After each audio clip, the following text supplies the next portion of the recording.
ஒருவர் நிலத்தை பராமரித்துக் கொண்டிருக்கிறார், நல்ல பராமரிக்கிறார், நல்ல உயர்வாக அந்தஸ்து இருக்கிறது. அவர் எப்போதும் விவசாயம் செய்வார் என்றால் நெல் அறுவடை செய்கிறார், அல்லது தேங்காய் அறுவடை செய்கிறார், மாங்காய் அறுவடை செய்கிறார். எதை அறுவடை செய்தாலும் சரி அவர் 3 பங்குகளாக பிரித்து விடுவார். ஒரு பங்கு தனக்காக, ஒரு பங்கு ஏழைகளுக்கும் சொந்தக்காரர்களுக்கும், ஒரு பங்கு விவசாயத்துக்கென்று திருப்பி அதை விவசாயம் செய்வதற்காக என்று 3 பங்குகளாக பிரிப்பார். அப்போது சொந்தத்தையும் ஏழைப்பட்ட மக்களுக்கும் அநாதை மக்களுக்கும் சொல்லிடுவார்கள், நாளை நான் நெல் அறுக்கிறேன், அதை வாங்கி பெற்றுக் கொள்ளுங்கள் என்று சொல்வார். அதே மாதிரி காலம் காலமாக நடந்து கொண்டிருந்தது. நெல் அறுவடைக்காக காத்து கொண்டிருக்கக்கூடிய நேரத்தில் தந்தை மரணம் அடைந்து விடுகிறார்கள். அவருக்கு 3 பிள்ளைகள் இருக்கிறார்கள்.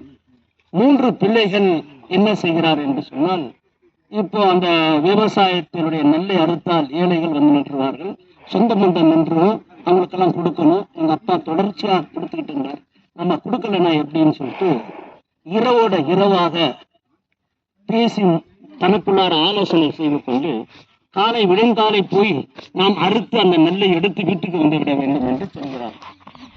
சூரத்து நூஹ் என்று சொல்லக்கூடிய குர்ஆனுடைய அத்தியாயம் இது. குர்ஆனுடைய இந்த வசனங்களாக இருக்கிறது. அதை காலை போய் அறுக்கும் போது சென்று பார்த்தால் அந்த நிலைமை என்ன ஆகிவிட்டது, சாம்பல் போல் ஆகிவிட்டது. இறைவன் ஒரே இரவிலே கெட்ட எண்ணத்தின் காரணமாக அழிவு ஏற்படுத்திவிட்டார். நல்ல எண்ணங்களையும் வைக்க வேண்டும் என்பதை நிலத்தை வாங்கிய என் மச்சானுக்கே நான் இந்த உபதேசத்தை அவருக்கு முன்னாடி சொல்கிறேன்.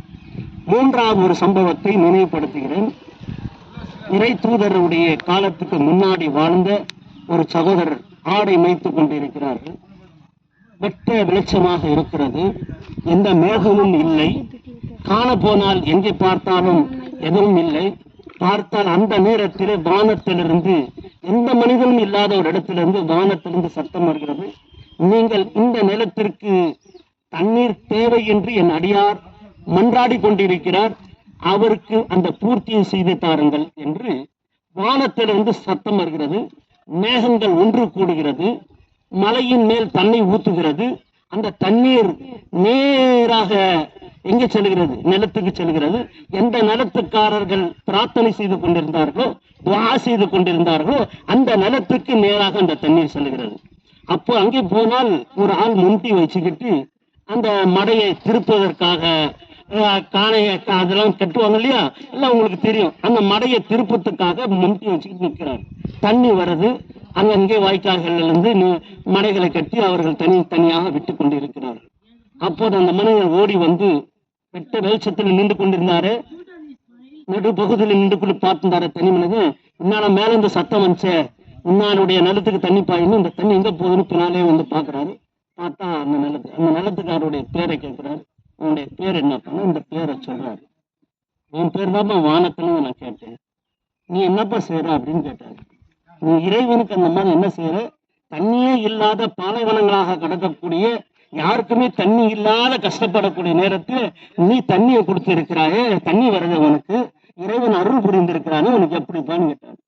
அப்போது அவர் சொல்கிறார்கள், விளைச்ச நிலத்தில எனக்கு தேவை நான் எடுத்துக்கொள்வேன், இந்த நிலத்துக்கு தேவை உள்ளதை நான் நிலத்துக்காக விவசாயத்துக்கு வைக்கிறேன், இன்னொரு பகுதியை வந்து ஏழை ஏழையர்களுக்கு சொந்த மந்தங்களுக்கு கொடுத்து உதவி செய்வேன்.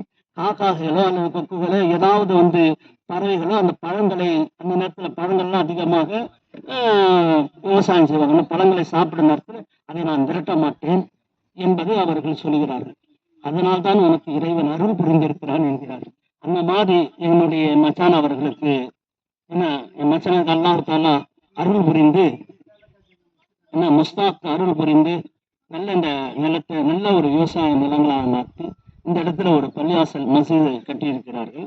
மசீத் என்ற நியத்துல தானே கட்டிங்க பாய், முஸ்தாக் பாய், மசீத் என்ற நியத்துல கட்டிட்டீங்க, வேற பொருள் பண்ண மாட்டீங்க, அதுக்குன்னு பண்ணியிருக்காரு. கடவுளுக்காக ஒப்பு செஞ்சிருக்காரு இந்த பள்ளிவாசலை.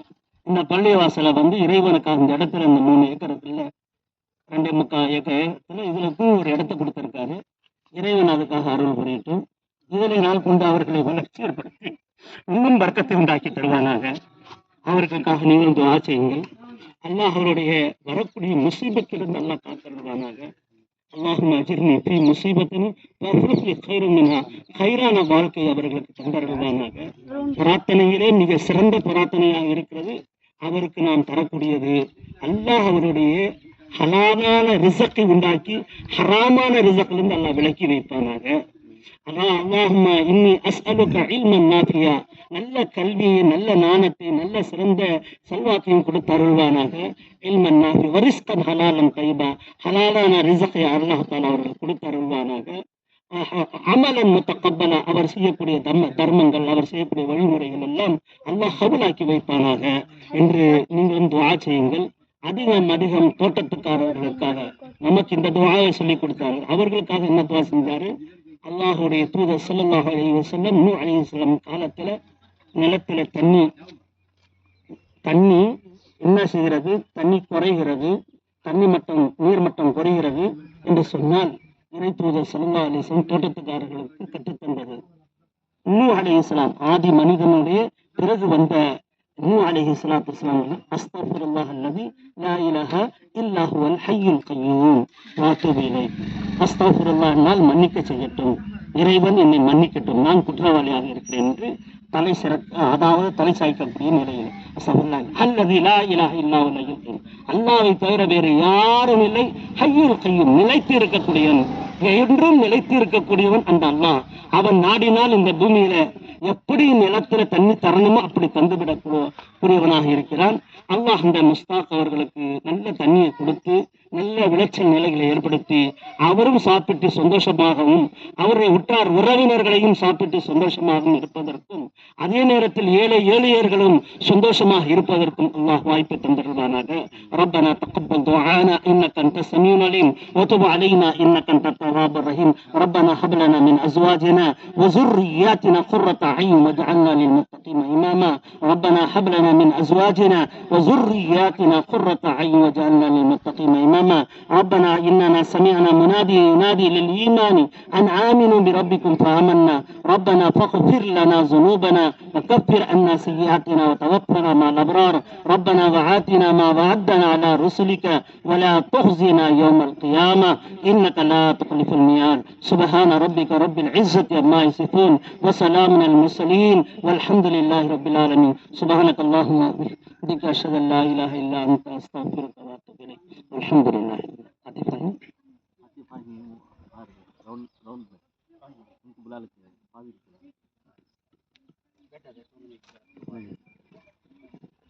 शुक्रिया, जज़ाकल्लाह खैर। अल्लाह आपके कमाई में, अब आपकी उम्र में, आपके हर हालात में बरकत अता फरमाए, हर मुसीबत से अल्लाह दूर फरमाए, दुनिया की भलाई अता फरमाए।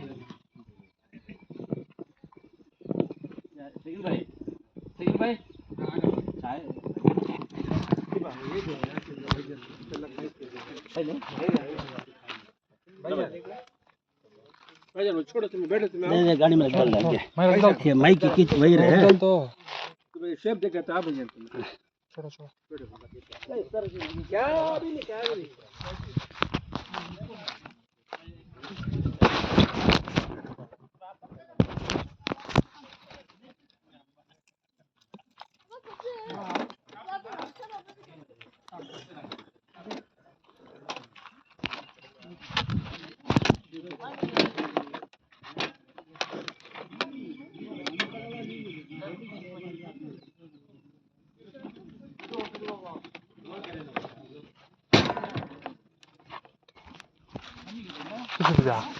घर में फ्रीज बदली कर यूनिट ड्रॉप हो आधा 100 यूनिट के ऊपर ड्रॉप हो। तुम्हारे घर में भी कितना है पर बेटा फ्रीज बदली कर देगा। हमारे घर में ये 12,320 रेडी करना फ्रीज रेडी करने नहीं बदली करना घर में बदली करा हाँ सादा की इन्वर्टर टाइप के क्या ओपन करके मैं क्या करूँ देखा हाँ क्या भाव अच्छा अच्छा तब तक देखा क्या फ्रीज कर नहीं मैं तो बोलता ना अब वो 200 यूनिट कम होता नहीं है फर्क पड़ता नहीं 500 यूनिट के ऊपर गया तो फर्क आता नहीं तो 500 के ऊपर गए तो नहीं हाँ 500 तक रहे तो 200 वो चीज मैं बोलता हूँ 500 के ऊपर गया तो 200 यूनिट फर्क पड़ता नहीं बोले कि तो 100 यूनिट फ्री वो बोले 100 यूनिट तो मामूली फ्री है सोच लो। हाँ 100 यूनिट फ्री है। अब वो पूरा 200 यूनिट फ्री है नहीं, 500 का अंदर रहा तो वो तुम्हें 500 का ऊपर गया तो 100 यूनिट फ्री। बोलो फिर। नहीं क्या एक ओपनिंग बस केस में सस्ता आया हूँ बा। बोल बा ये वेबसाइट निकल तो बा कैसा भी 10 वाला हो जाऊंगा मैं।